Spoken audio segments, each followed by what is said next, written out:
अज़ीज़ तलबा व तालिबात, अस्सलामुअलैकुम। लास्ट पीरियड में हमने गुजराती में एकम एक व्याकरण में समानार्थी शब्द, विरोधी शब्द और जोड़नी की मालूमात हासिल की थी। उम्मीद करती हूँ कि आपने ये सब नोट में लिख लिया होगा और आपको समझ में भी आया होगा। तो प्यारे बच्चों, आज हम इस गुजराती के पीरियड में आगे बढ़ते हुए पाठ 2 शरणाई ना सुर पढ़ेंगे। अब शरणाई का अर्थ होता है शहनाई, जो अक्सर या ज़्यादातर हमें शादी ब्याह का जो माहौल होता है या शादी ब्याह के जो मौके होते हैं, खुशी के मौके, तब ये शहनाई बजाई जाती है। तो यहाँ आपको दिखाई दे रहा होगा कि शरणाई किसे कहते हैं, शहनाई किसे कहते हैं। तो शरणाई ना सुर पाठ के लेखक है चुनीलाल मडिया।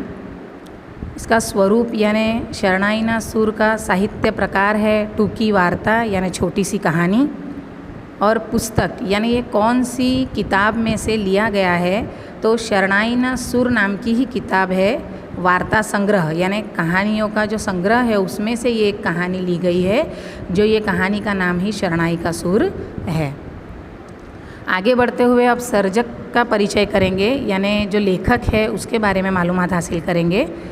तो लेखक का नाम चुनीलाल मडिया है और गुजराती साहित्यना उत्तम साहित्यकार यानी गुजराती साहित्य के ये उम्दा मुसन्निफ है। टूकी वार्ता અને નવલકથામાં यशस्वी प्रदान। अब जो टूकी वार्ता यानी छोटी सी कहानियाँ हैं, स्टोरीज़ है वो, और नवलकथा यानी नॉवेल, इसमें इन्होंने ये दोनों शोबे में इन्होंने अपना अहम रोल अदा किया है।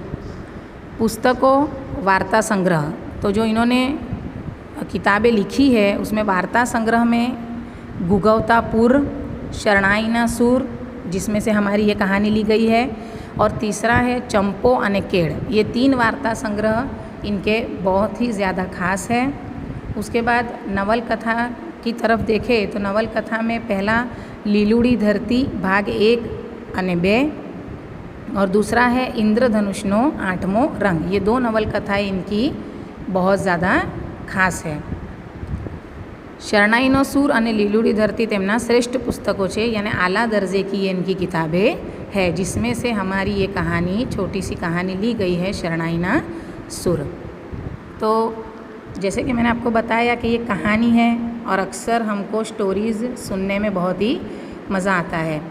तो सबसे पहले हम ये कहानी के किरदार देख लेते हैं कि कौन कौन से किरदार ने इसमें अपना अहम रोल अदा किया है, अहम किरदार अपना दिया है। तो सबसे पहले है रमजू मीर, जो एक शरणाई वादक यानी शहनाई बजाने वाले हैं। अब ये कौन है, वार्तानु मुख्य पात्र, यानी जो ये कहानी है इसके जो अहम जो किरदार है, ख़ास जो किरदार है, वो रमजू मीर है, जो आपको याद रखना है। दूसरा है सकीना, रमजू मीरनी वहाल सोई दिकरी। जो सकीना है वो जो ये कहानी के अहम किरदार है रमजू मीर, उनकी बहुत ही प्यारी और चहेती बेटी है। तीसरा किरदार है गौरी, जेना लग्न लेवाया छे, यानी ये जो गौरी नाम की लड़की है उसकी शादी का वाक़या बताया गया है। तो ये भी गांव की एक लड़की है जहाँ रमजू मीर रहता है। चौथा है बूदर मेराई, गौरी ना पिता, यानी जो गौरी जिसकी शादी हो रही है उसके पिता का नाम है बूदर मेराई। पांचवा है तड़शी वेवाई, यानी वरना पिता, यानी गौरी की जिसके साथ शादी हो रही है वो दूल्हे के पिता का नाम यानी बूदर मेराई के समधी का नाम है तड़शी वेवाई। छठा है मेघोडोली, ये भी गांव का एक किरदार है। सातवां है गौरीनी बहनपणियों, यानी गौरी जो है जिसकी शादी हो रही है उसकी सखियाँ सहेलियाँ। और 8वें किरदार में आते हैं जानैयाओं और जानूड़ियों, जो बाराती है वो लोगों का यहाँ शुमार किया गया है। अब ये एक कहानी है तो मैं आपको इसे एक कहानी की शक्ल में ही सुनाऊंगी, जिससे आपको ये और बेहतरीन तरीके से समझ में आ सके। तो सबसे पहले तो वार्तानी शुरुआत थाय छे कन्या विदायना प्रसंग थी। यहाँ कहानी की शुरुआत कैसे होती है, कन्या विदायना प्रसंग थी, यानी कि दीकरी बेटी की जो विदाई है उसके मौके से। सणोसरा गामनी जान, सणोसरा एक गांव का नाम है, वहाँ से बारात आई है। भूदर मेराईनी दीकरी ने कन्या विदाईनो प्रसंग, भूदर मेराई की बेटी यानी गौरी, उसके विदाई का ये मौका है। नमता बपोरनो समय यानी ढलती हुई दोपहर का ये वक्त है। अब जैसे अक्सर हम देखते हैं कि फ़िल्मों में भी फ्लैशबैक की जो टेक्निक है वो अपनाई जाती है कि शुरुआत में हमें प्रेजेंट वक्त जो है यानी जो हमारा अभी का वक्त है उसमें किरदार बताया जाता है और कोई वाक़ये की वजह से वो अपने अतीत में खो जाता है, अपने माजी में खो जाता है। तो बिल्कुल यहाँ भी वही फ्लैशबैक की टेक्निक जो लेखक चुनीलाल मड़िया है उन्होंने अपनाई है कि ये कहानी की शुरुआत होती है गांव की एक लड़की गौरी जिसका नाम है उसकी विदाई से। अब उसकी विदाई हो रही है। गौरी की विदाई में जो ये रमज़ू मीर है ये शहनाई बजाने के लिए आते हैं। गांव में कहीं भी शादी ब्याह का अवसर हो, मौका हो तो रमज़ू मीर ही शहनाई बजाने जाते हैं। तो शहनाई बजाने जब ये रमज़ू मीर जाते हैं तो इनकी शहनाई के सुर यानी शरणाईना सुर इतने उम्दा होते हैं कि लोग इनकी शहनाई के सुर में डूब जाते हैं, मस्त हो जाते हैं। तो बिल्कुल यहाँ इन्होंने गौरी के विदाई प्रसंग में भी ऐसे ही शहनाई के सुर छेड़े हैं जिससे पूरा गांव जैसे कि गौरी की विदाई में मस्त हो गया है। सभी को गौरी की विदाई का दुख भी हो रहा है और उनकी शहनाई के सुर में ऐसे सुर है कि जो गौरी की विदाई का दुख भी जिसमें है और जो नई दुल्हन है उसकी नई ज़िंदगी की शुरुआत होगी उसकी खुशियाँ भी उसमें हमें दिखाई दे रही है। धीरे धीरे जैसे जो रमज़ू मीर है वो शहनाई बजाते हुए आगे बढ़ते हैं और उनके पीछे पीछे गौरी और जो उसकी पूरी बारात है जो सणोसरा गांव से आई है वो भी आगे बढ़ते हुए आगे जाते हैं। उन्हें अपने गांव पहुंचना है, लेकिन धीरे धीरे ये माहौल इस कदर तब्दील होता है। कैसे तब्दील होता है तो जो रमज़ू मीर है उसे गौरी की विदाई के प्रसंग में, गौरी के विदाई के मौके पर शहनाई बजाते बजाते 20 साल पहले उसने जो अपनी प्यारी चहीती बेटी सकीना की विदाई की थी वो अपने अतीत में खो जाता है। गौरी की विदाई में उसे अपनी बेटी की विदाई नज़र आती है, अपनी बेटी की रुखसती नज़र आती है। जब वो अपने अतीत में खो जाता है तो बिल्कुल उसे ये चीज़ का ध्यान नहीं रहता है कि ये गौरी की विदाई है, मेरी बेटी की नहीं। दूसरे लोगों के लिए तो वो देखा जाए तो गौरी की विदाई में शहनाई बजा रहा है, लेकिन अपने आप में वो बिल्कुल अपने अतीत में खो गया है, अतीत में खो गया है।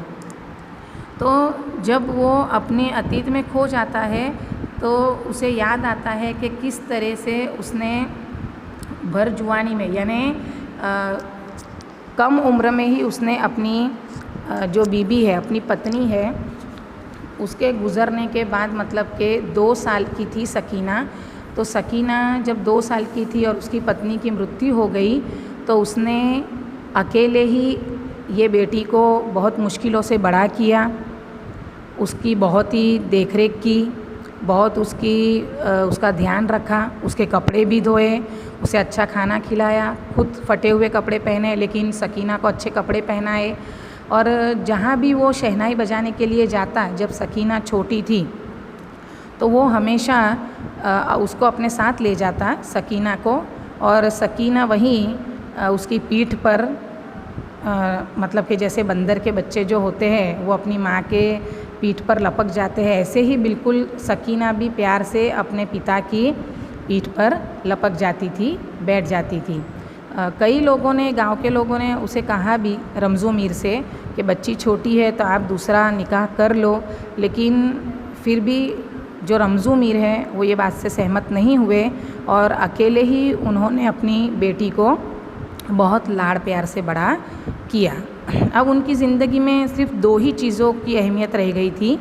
एक तो पीढ़ी दर पीढ़ी यानी कि जो विरासत है उसमें मिली हुई शहनाई, और दूसरी अपनी मरी हुई पत्नी की याद के शक्ल में उनकी प्यारी बेटी। अब ये दो के ही इर्द गिर्द उनकी ज़िंदगी घूमने लगी। ये दो ही उनके लिए बहुत ज़्यादा अहमियत रखते थे।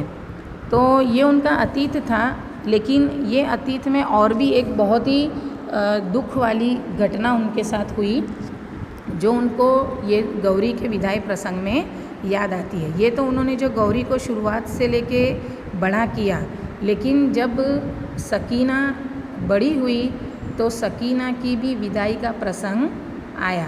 बेटी को जैसे हर माँ बाप को एक दिन बेटी को विदाई देनी पड़ती है, उसी तरह रमज़ू मीर ने भी अपनी प्यारी बेटी सकीना को बहुत ही मुश्किल से अपने दिल पर पत्थर रखकर विदाई दी।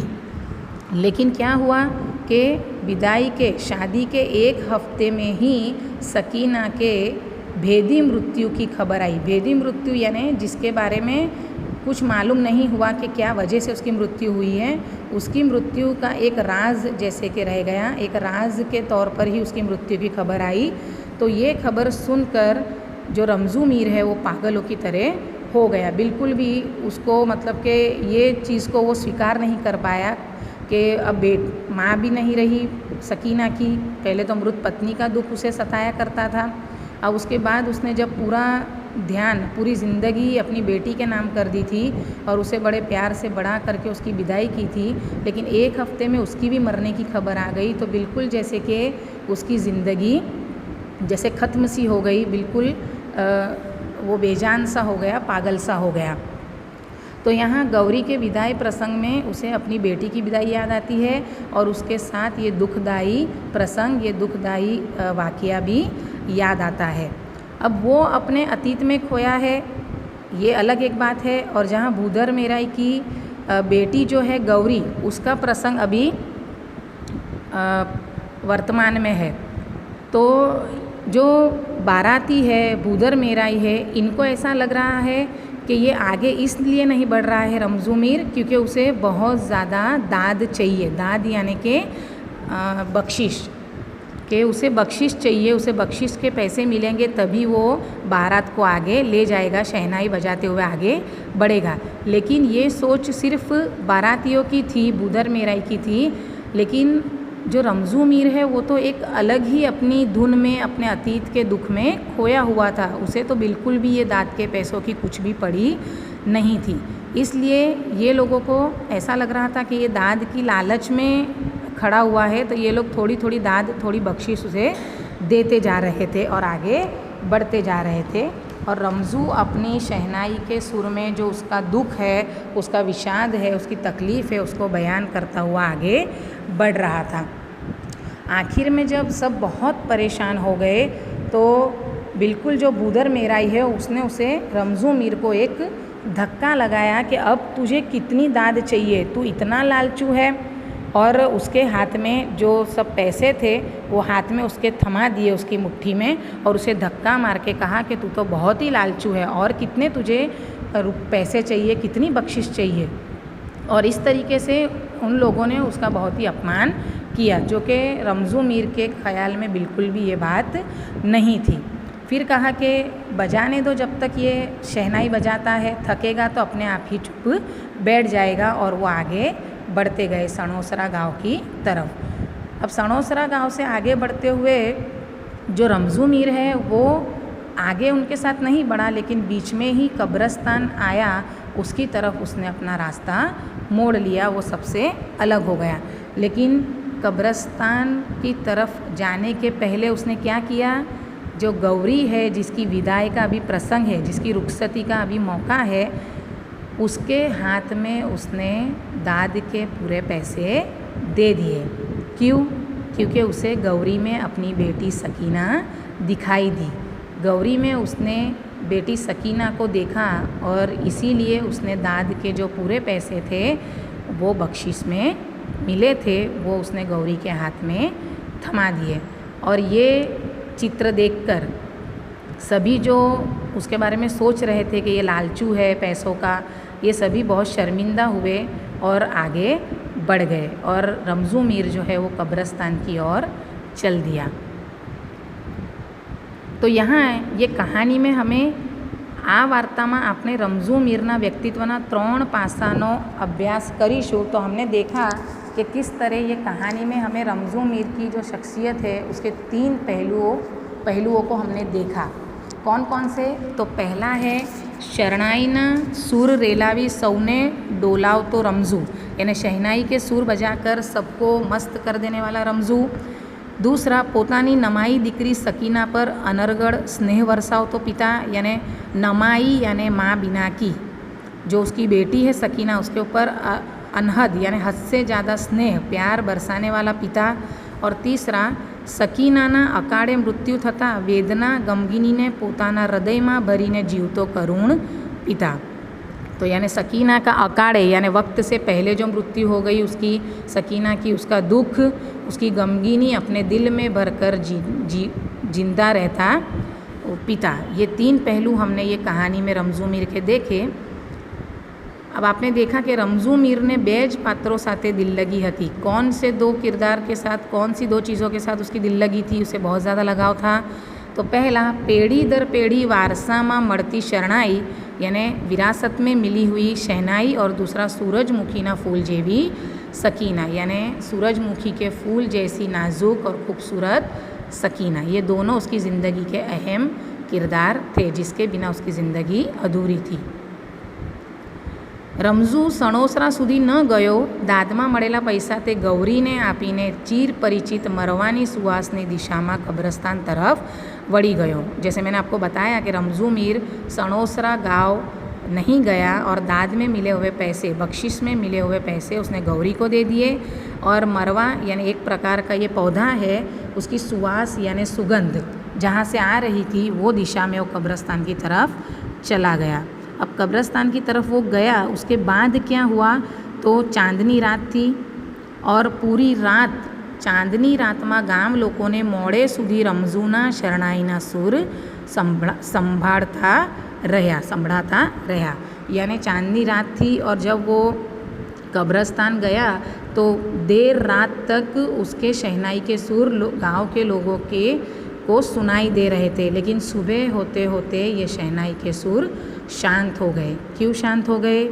क्योंकि रमज़ू मीर भी अपनी मृत पत्नी और मृत सकीना उसकी बेटी के पास पहुंच चुका था, यानी उसका भी अवसान हो गया था, उसकी भी वहाँ दुखद मृत्यु हो गई थी, उस कब्रस्तान में उसकी भी ज़िंदगी का अंत हो गया था। तो ऐसे ये कहानी में एक बेटी के लिए कितना प्यार और कितना बाप के दिल में बेटी के लिए कितनी जगह है, उसका बहुत ही सुंदर वर्णन लेखक ने किया है जो दिल छू लेने वाला है।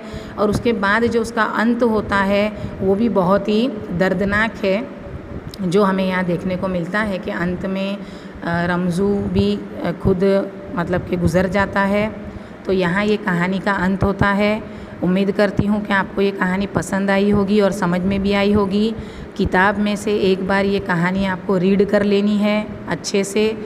इंशाल्लाह कल के पीरियड में इसके सवाल जवाब मैं आपको तैयार करवाऊँगी, क्योंकि बोर्ड की एग्ज़ाम में ये पाठ के सवाल आते ही है। लास्ट 3-4 साल पहले के पेपर अगर आप देखोगे तो 6 मार्क्स का ये पाठ में से बोर्ड की एग्ज़ाम में आता ही है। इसलिए इंशाल्लाह कल हम ये पाठ के सवाल जवाब तैयार करेंगे। तब तक के लिए अल्लाह हाफिज़।